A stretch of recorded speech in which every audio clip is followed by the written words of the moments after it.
Hey, what's going on, guys? Hex here, and today we're taking a look at the Mattycollector Masters of the Universe Filmation Skeletor. This guy is the third figure in the subscription, the second one being Trapjaw, and the first, obviously, He-Man. So, finally, you have the two main characters of Masters of the Universe being He-Man and Skeletor, good versus evil, and just the overall, the three of these guys is kind of the first taste we've got of this Filmation, redesigned or recolored series.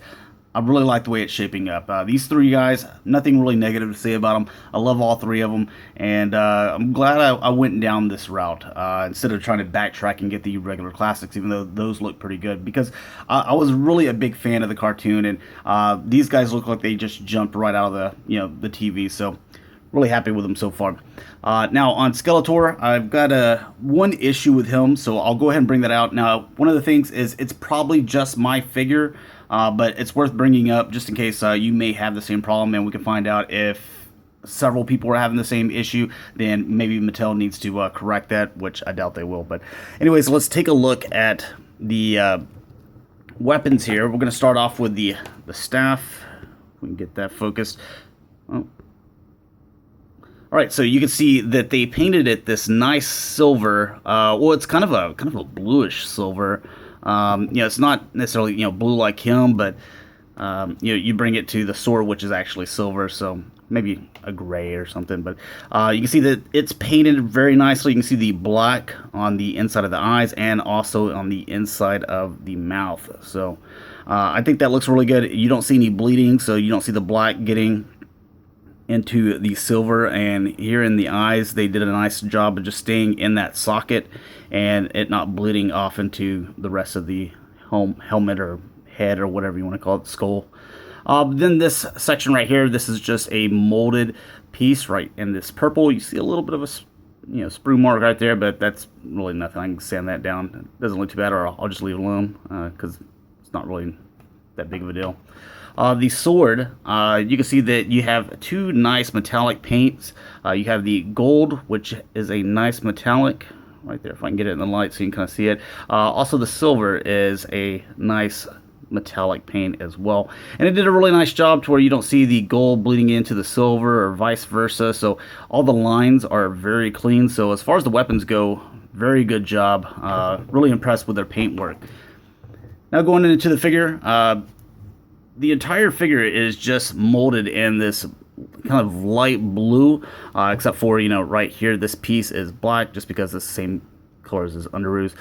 This is molded in the purple, and then, this is, all bendable. This is a separate piece, so you could take the armor off, I guess, if you wanted to. I don't know why you would. I used to do that to some of my vintage figures, and then I'd have just a bunch of bare-chested men that I was, messing with and stuff like that, because I always lost their little armor pieces and stuff. So, anyways, not here to talk about my childhood, but anyways, the Skeletor, you can see there's some nice yellow paint here. The sculpt of the skull itself is really good. You can see, it's raised with the brow a little bit here, so that looks good. Also, the teeth, they're individually sculpted, so hopefully that's coming across there. There you go. There's a nice shot of it. Now, the one issue that I have with my figure is you look at it dead on, you really couldn't even tell, but if you bring it over here, you can see that there's a little bit of black paint that came out of the socket, or it's bleeding in there or onto the yellow. It's not a huge deal. But you do, after shipping and everything, almost pay $40 for these figures. You kind of expect them to, and they say adult collector, you expect them to be perfect, but that's not the case. They're not always going to be perfect. So it's something that I can overlook because it's something very minor. But everything else looks really good. Another thing that I really like as far as articulation goes is with the hood here, I'm glad they didn't set it right directly down on the shoulder. You can see that there's a bit of a gap there. That way you can get, some different side motions and stuff like that. So if it was just setting directly on the shoulders, I've seen some figures like that before to where you can't really move it any. So I was like, why even put articulation there if, he's not going to be able to move? So a nice choice there. I do like that. And you can see the neck's blue and everything. So everything looks good. As far as the rest of the articulation, the head, we saw that. Then you have the shoulders, so they can go in and out. They rotate as well. This is soft, rubbery, so it can go and move as you need it to get those poses. The bicep, it rotates. If you're going this way, it's easier because you can see that this piece is longer. So whenever you try to rotate it out, you can see that it's pushing up against this shoulder joint. But you can still, bend the arm out if you need to. It's just going to be a little bit tighter to where, this one's easier to do it that way.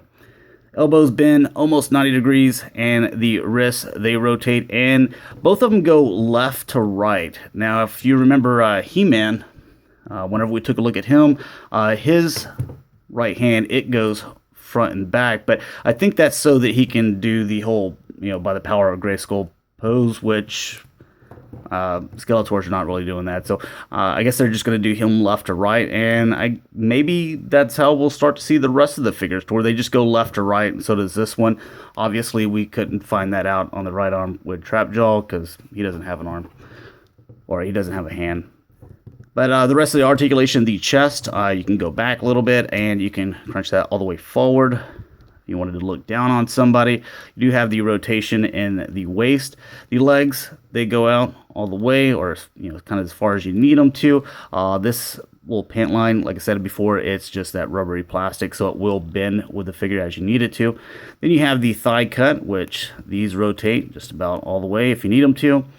You have the 90-degree bend at the knees. The boots actually rotate as well, and the foot goes back, forward, and then left and right. So, and I like the new feet design with that little articulation in there. I know some people were saying that they didn't like that, or they look like slippers or house shoes or something, but I think it's fine. I actually like it. One of the other things, as far as him holding his weapons, this one, it's easier to get in there, and then you just kind of slide it down to where it's a tight fit. So he can do that. This hand holds the sword the best, obviously, but I want to display him with both his weapons or all of his accessories. So kind of like that pose that I had him in and when we first started the video. That's how I'm going to do it. Now the sword, the sword, it doesn't fit in this hand very well. It's very loose in there, but as you can see, it's not falling out, so you just kind of get a pose, and once you put it on your shelf, kind of move the sword however you like, and it'll just stay there and it won't fall out. So that's kind of what I'm going to do. He's going to hold his staff and sword,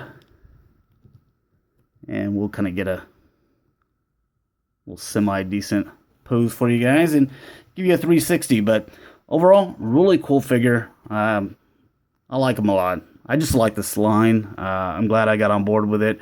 Hoping that this thing continues. I want to see this go for years, or however long it takes to get all the cool characters that I want, all the key ones. I don't care about the one appearance episode guys, or guys that were in there for like 2 minutes. I don't care about those. Give me the core group, and I'll be happy. I'll even take, hopefully we get a Panthro and Battle Cat that's kind of Filmation color style. Otherwise, I'm going to have to end up buying the Classics ones, which don't look like they really kind of fit with these. But if I have to settle, then I will. But anyways, thanks a lot for watching, guys. Hopefully you enjoyed, and I'll talk to you later. Peace.